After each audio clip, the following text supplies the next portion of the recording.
Hello and welcome back to LTC Heroes Live by Experience Care. My name is Peter Murphy Lewis. I'm really excited to be talking to you today with a person who's passionate about leadership and books.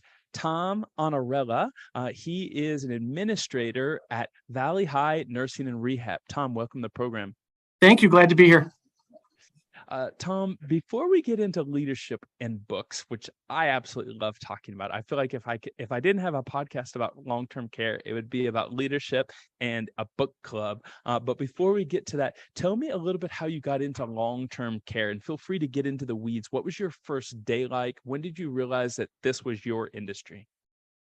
Well, it actually started with a little bit of a failure. I was planning on being a doctor and got into the molecular biology and some of the Chem 210 classes, and it was definitely not going to happen. So I had been in leadership before, and I knew I wanted to be in the medical field, so I just transitioned over to healthcare administration.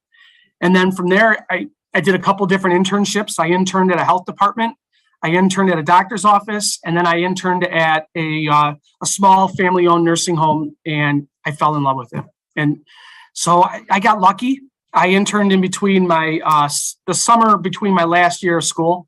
And so I was offered a job. I came into interview and offered a job in February of my graduating year. So I graduated on a Saturday, started on Monday, but it was the idea that, you become friends with the residents and families and form relationships and bonds. And it just was the right fit for me.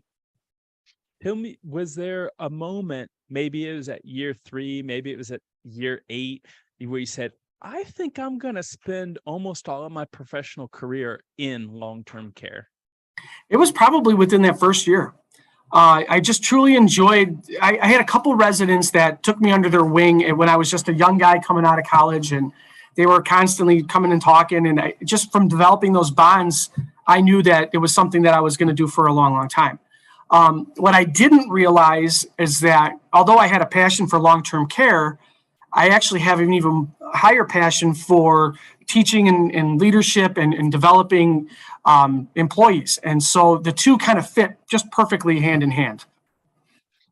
I would guess that it does fit hand in hand, because this being a human-to-human industry, it doesn't just mean human to resident. It's also a leadership role of empowering staff, because they're the ones that are really doing the empowering and connecting with our residents. So it sounds like you like both levels of that leadership.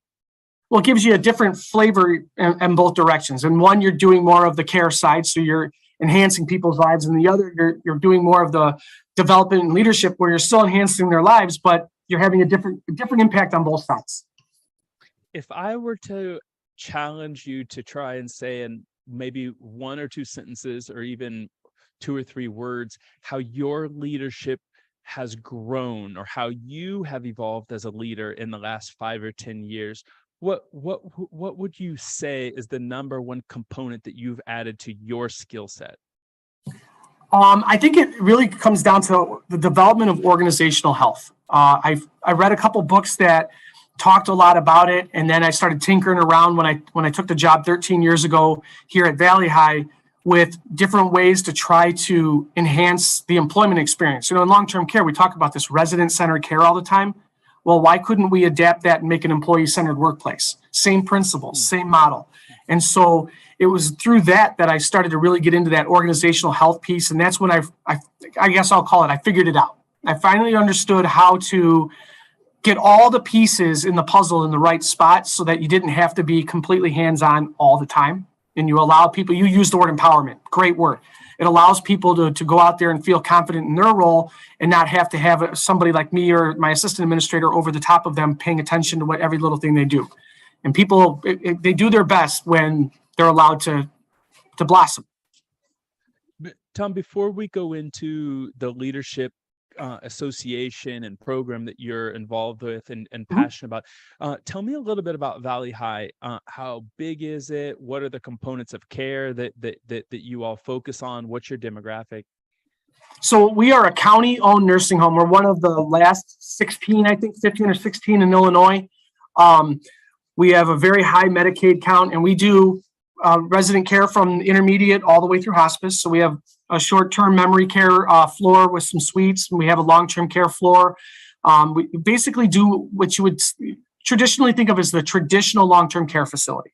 So we are not your typical county nursing home where building is in brand new shape. We're constantly making improvements, but we are a traditional long-term care facility, not a super high amount of post-acute rehab, but just enough to kind of keep that case mix going forward. It's 128 beds, located in the middle of nowhere, Northern Illinois, and 5-star facility. I know from the notes of the chat that you had with my co-host Victoria, you're really proud of your quality, of your 5-star recognition.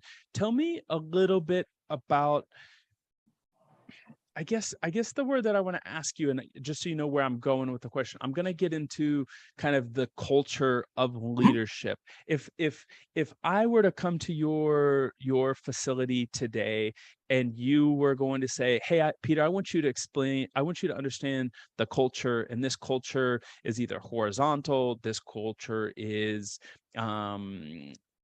tangible, or this culture is bottom up. How would you explain it to me, and what would you introduce me to, or where would you put me on your team to understand it in a day or two?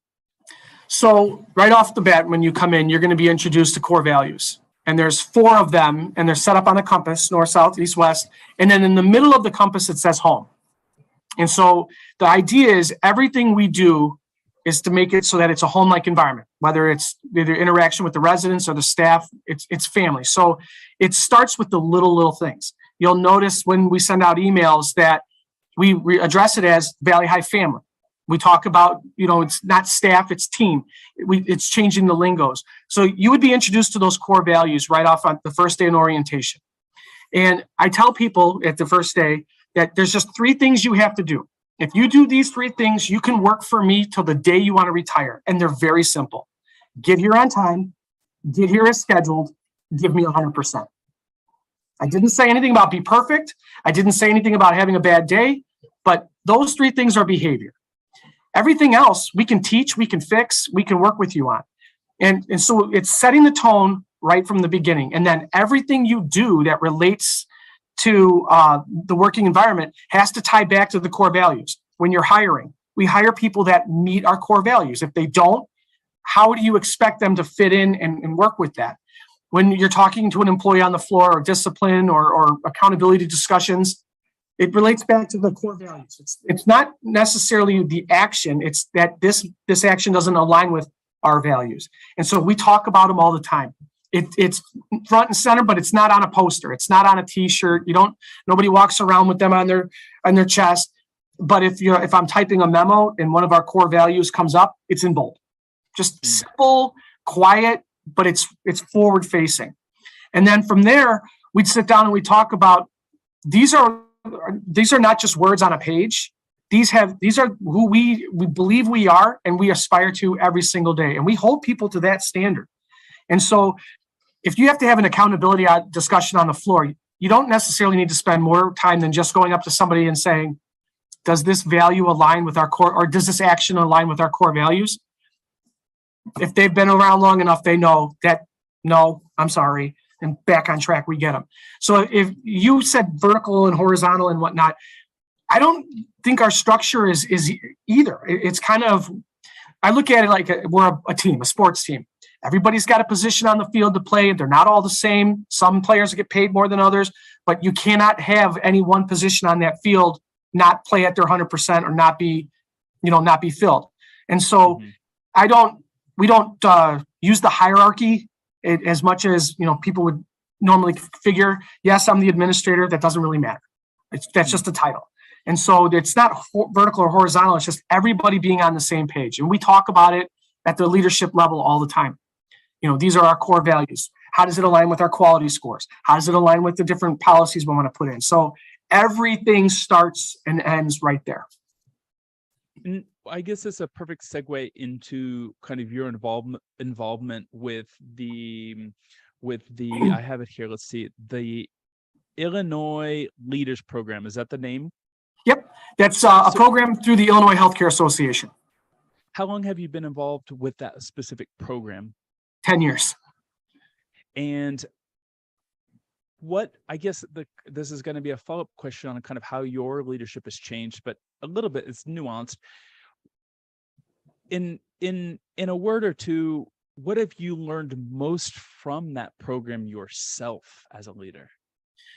It's the importance of the organizational health piece and culture. And when Same thing.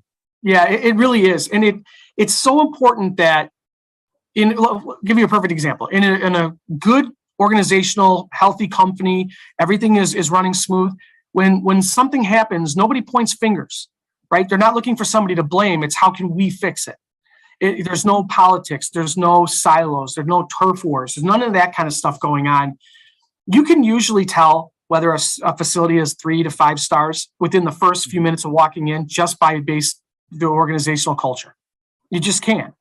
And so as we do these classes and we meet with the leaders in different buildings, a lot of them are starting from a 2-star, 3-star, if we're doing it as it relates to culture in their building, and they're looking to get to that next level. And it's helping them understand how all of that comes together, how there are so many different types of personalities. And just even what's the biggest conversation now is the new workers versus the workers that have been in the field for a long time, and how different they really are, and bridging those gaps. I know that you're interested in approaching leadership from almost like a book club point of view. Tell me, what is a book that is on your program this year that all of your peers and your teammates are reading? Well, we start with the 7 Habits of Highly Effective People, and then we work from there. And there's a lot of different, authors. If you're looking at some of them, like what is the most impactful one, 7 Habits is where we our foundation. It's a tough read in the beginning, but after that, I think it really opens up, and it helps kind of inform the members of the class where we're going. And then the rest of the books are a lot more narrow focused and specific. I'm not going to hold you to your answer, but what would you say would be the newest book on your list? The Motive. The Motive. I haven't heard of that. So it's Patrick Lencioni. And so that in my building, we don't do a book club, but every year my leadership team, we pick a book and we read it together, not all at the same time, but we read it and then we talk about it and whatnot. And my dietary director came to me about a year ago and he's like, you've got to read this book. It's new. I know you're into this stuff. And it was awesome. And so I added it to the list this year for our program. But the basic premise behind The Motive is the understanding of the why you do what it is you do. And it opens up your eyes a little bit to what your motivating factors are for getting through your day, getting through your career, whatever time frame you want to put on it. So that's the newest one I've added. It's a good one. I like to get into the creative process of people that I interview. And what I mean by that is, how do you, and I'll answer how I digest books and for what you think about it. How do you digest books? When I was in college and in my master's program, I underlined, used different colors, different highlighters. And then what was important got taken over to handwritten notes. And once it was handwritten notes, it got in my mind. Today, I do a mix of 3x5 cards and I write down 1 or 2 words. And then when I go back if I can remember from those words, then I develop it into a computer and share it with my team. How do you digest things so that it stays in your heart, your mind, your soul? Well, it's kind of similar to the way you described it, right? So I have an orange and a yellow highlighter. I mean, if we really want to be specific, yellow is just normal stuff. Orange is like, hey, this is really important. And then after I'm done reading it, I go back and everything that's in yellow and orange, I type into, like, do you remember when you were in school, they had those Cliff Notes? Uh-huh. Well, I have Tom's Notes. And so I kind of take the key points, put them there, and then that's what I send out to my team. And I'll add some graphics and some different things from the book. Like if they have charts or whatever, I'll pull them down off the internet and kind of make it meaningful. And then that way I can draw. Perfect example is you're getting ready to do a new strategic plan with your team. You might want to pull back some of those from the past and hand them out as part of the discussion. Like, hey, remember when we did this? Refresh your memory with that. So I have them readily available. So every leadership book I've read, that's the process I have followed. And I got a I guess I'm going to go down another path and then come back to books. And the question is, do you also consume a lot of podcasts? And do you have any podcasts around leadership that you're passionate about and that you recommend? Not on leadership, no. I do listen to a lot of podcasts, but not related to this field. Most of my podcast lists fall more on the entertainment side. Uh-huh. I'll share. We're really getting into the weeds here, but I like tangents. As a heavy podcast listener myself, I have an app that if you ever get outside of the entertainment world, that I think you'll like as a note taker. It's called Snipped, SNIPD. And what it does is when you're in the middle of a podcast, if there's something that you want to go back to, you just click on it and it saves about 20 seconds on the end and 20 seconds on the front, and then it transcribes and sends it to you by email. Love it. So I just wrote it down. Good. Now back to books. What would you say is either a concept or a principle that is a little bit hard to process in your world or your curriculum of leadership? Not necessarily for you, maybe it's for your peers that you're like, sometimes this takes a little while for us to figure out. I think that when you're talking about it, the building of trust, and we're not talking about the very basic level of I trust that they're going to be here and that kind of stuff. But without that foundation, nothing else can be built on that. And it's interesting that when you bring in a lot of young leaders who have not been exposed to really deep diving into that kind of stuff, that they don't understand how to build it. They understand that you can lose it just like that, but that process of going through and building trust and all the little behaviors that go on that actually draw away from the trust, or like break it down, that they don't even realize they're doing. Checking your phone in a meeting, not answering emails in a timely manner. They're such small little things, but that's what builds the trust. And the other one is consistency. You can't be hot and cold. You can't one day be super high and excited and the next day be super low and, oh my God, people need to know right where you stand at all times. And that concept tends to be a little bit slower for everybody to catch on. And it's, again, dealing with human behavior. And then go ahead. No, you go ahead and then I'll add to it. I can relate to kind of the energy and tone. I've shared that with somebody on my team, and it took me a while to figure it out. As a person, I'm not going to consider myself a moody person, but as a person who has lots of highs and every once in a while I'm low, it kind of scares people. I'm like, why is Peter off type of thing? I can relate to the tone one. My follow-up question, and this is going to be really, really weird question. Do you have any kind of subtleties or tangibles that are quirks that that you probably overemphasize when it comes to leadership? And I'll share mine as a way of inspiration. I tend to over appreciate people who can say I'm sorry as a leader. And I think it's important, but I definitely give it probably too much. Do you have any things like, if someone were going to, call me out on something, either I overemphasize this or underemphasize this? Anything that comes to mind when I gave you that example?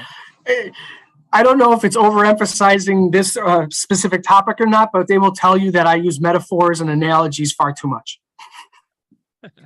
I think that's a good answer. I feel like I interrupted you. We're going to give another example beforehand. I was just going to talk about communication as being another concept. And it's, again, the generations. How do you talk to these young kids? Any suggestions? You got to look at it as if you're an 18 to 21-year-old with the phone. It's like we were talking about this with my leadership team the other day. We're doing this year's training is with Masterclass. Are you familiar with the Masterclass platform? No. It is a educational platform where they interview leaders and different the pros level people of all kinds, like dog training. There's a CIA and lead investigator kind of guy that teaches the art of negotiation, just things like that. And we've been using one as a training platform. So I was meeting with some of my team, all different departments and whatnot.